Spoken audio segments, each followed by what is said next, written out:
राजस्थान की राजनीति में आज एक ऐसा फैसला आया है जिसने पंचायत से लेकर राजधानी जयपुर तक सियासी भूचाल ला दिया है। गांव की चौपालों में चर्चा तेज है और शहरों के नेताओं की धड़कनें बढ़ गई हैं। और वजह है राजस्थान हाईकोर्ट का वो बड़ा फैसला जिसने पंचायत और निकाय चुनाव का पूरा गणित बदल दिया है। सबसे बड़ा सवाल, क्या राजस्थान में अब चुनावी खेल पूरी तरह बदलने वाला है?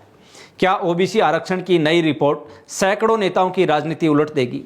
और क्या भजनलाल सरकार को इस फैसले से सबसे बड़ी राहत मिल गई है? दरअसल राजस्थान में लंबे समय से पंचायत और निकाय चुनाव अटके हुए थे।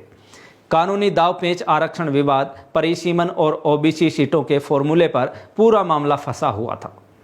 पहले अदालत ने साफ कहा था कि 15 अप्रैल 2026 तक हर हाल में चुनाव करवाओ, लेकिन सरकार तय सीमा पर तैयारी पूरी नहीं कर पाई और फिर भजनलाल सरकार हाईकोर्ट पहुंच गई।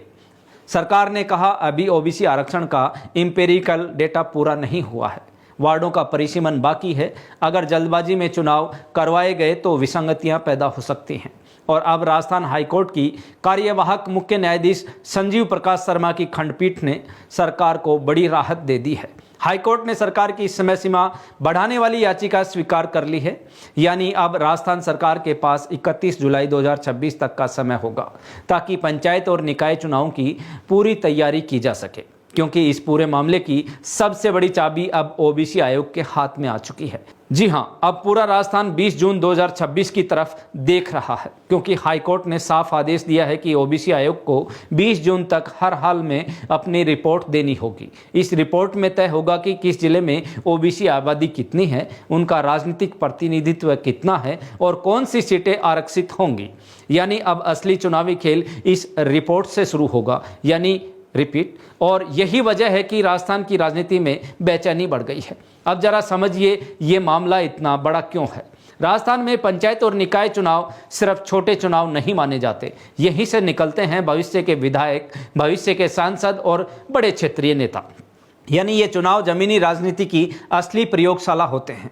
और अब अगर सीटों का आरक्षण बदलेगा तो पूरा राजनीतिक समीकरण बदल सकता है। सबसे ज्यादा असर पड़ेगा उन नेताओं पर जो पिछले 6 महीनों से गांव-गांव में घूम रहे थे, चाय की थड़ियों पर बैठकें कर रहे थे, जनसंपर्क अभियान और लाखों रुपए खर्च कर चुके हैं। लेकिन अब उन्हें कम से कम 2.5 महीने और इंतजार करना होगा, क्योंकि सीट ही बदल सकती है। यानी जो सीट आज सामान्य है वो कल ओबीसी या महिला आरक्षित हो सकती है। और यही वजह है कि अब दावेदारों की धड़कनें बढ़ गई हैं। लेकिन सबसे बड़ी राहत किसे मिली? भजनलाल सरकार को, क्योंकि राजनीतिक जानकार मानते हैं कि सरकार नहीं चाहती थी कि बिना मुकम्मल ओबीसी सर्वे के चुनाव हों। अगर ऐसा होता है तो सामाजिक असंतोष बढ़ सकता था और मामला फिर कोर्ट में जा सकता था। यानी सरकार अब ट्रिपल टेस्ट के नियमों के हिसाब से पूरी तैयारी करना चाहती है। और यही वजह है कि हाईकोर्ट का यह फैसला भजनलाल सरकार के लिए किसी राजनीतिक ऑक्सीजन से कम नहीं माना जा रहा। अब जरा चुनावी गणित समझिए। प्रदेश भर में ग्राम पंचायतों का पुनर्गठन, वार्डों का परिसीमन, लॉटरी सिस्टम और आरक्षण रोटेशन, इन सब पर फिर से काम होगा। शहरी निकायों में नए वार्ड तय होंगे और ग्रामीण इलाकों में ग्राम पंचायतों को नई संरचना तैयार की जाएगी। यानी पूरा चुनावी नक्शा बदल सकता है। और अब राजस्थान की दोनों बड़ी पार्टियां बीजेपी और कांग्रेस नई रणनीति बनाने में जुट गई हैं। बीजेपी को समय मिल गया है आंतरिक कलह शांत करने का और मजबूत उम्मीदवार खोजने का। वहीं कांग्रेस भी अब नए समीकरणों के हिसाब से मैदान सजाने में लग गई है। यानी हाईकोर्ट का एक फैसला पूरे राजस्थान की राजनीति का मौसम बदल चुका है।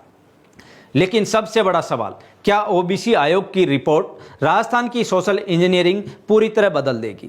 क्या जुलाई में निकलने वाली सीटों की नई लॉटरी कई बड़े नेताओं का राजनीतिक भविष्य तय करेगी? और क्या मानसून के साथ राजस्थान में चुनावी तूफान भी आने वाला है? फिलहाल राजस्थान की राजनीति में अब हर नज़र 20 जून और 31 जुलाई पर टिकी हुई है, क्योंकि यहीं से तय होगा कौन लड़ेगा और कौन हटेगा और किसके साथ आएगी सत्ता की सबसे मजबूत सीढ़ी। आपकी क्या राय है? क्या सरकार को और समय मिलना सही फैसला है? क्या चुनाव तुरंत होने चाहिए थे? कमेंट करके जरूर बताइए। वीडियो पसंद आया हो तो लाइक और शेयर कीजिए और ऐसी ही बड़ी राजनीतिक ग्राउंड रिपोर्ट्स और एनालिसिस के लिए चैनल को सब्सक्राइब करना बिल्कुल मत भूलिए। धन्यवाद।